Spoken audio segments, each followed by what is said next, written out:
Qu'est-ce qui s'est passé? Oui, eh ben là jusqu'à présent, bon, l'eau, apparemment elle est propre. Alors donc je suis venu avec mon petit-fils qui avait envie de pêcher, donc j'ai voulu l'accompagner. Donc on a longé un petit peu la rivière. Et puis vers le coup des 11h30, le petit m'a interpellé et m'a dit Papy, viens vite voir. Il me dit il y a plein d'eau marron, sale, ça sent très mauvais qui sort du tuyau. Alors comme j'étais à côté, j'étais assis en train de le surveiller, je suis vite venu en courant. Et puis je me suis approché donc du tuyau de la buse qui rejette les eaux donc, du centre d'épuration. Et je me suis aperçu qu'effectivement, l'eau était vraiment marron. On voyait des morceaux, presque des morceaux d'excréments. L'eau était d'un coup, elle s'est mise à être toute marron clair. On voyait ça sentait très mauvais à vomir.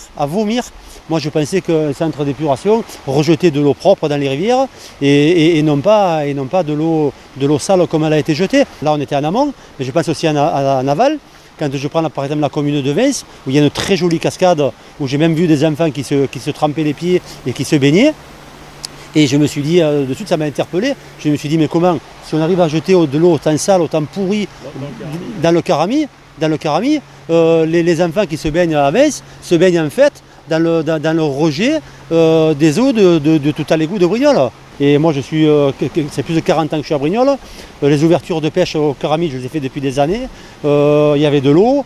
Aujourd'hui, franchement, je suis vraiment dégoûté, quoi. Voilà, c'est le terme, dégoûté. Cette eau, a priori, je pense que c'est l'eau qui va se jeter dans le barrage de Carcès.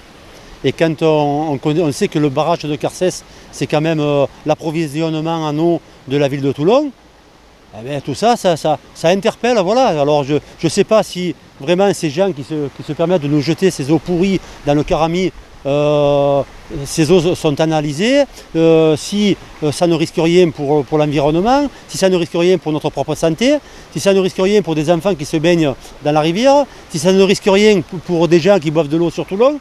Voilà. Et donc moi c'est un petit peu un cri de colère que je pousse. Alors ce jour de pêche donc, avec mon petit-fils, il a quand même pêché une truite ou deux, qui était très content.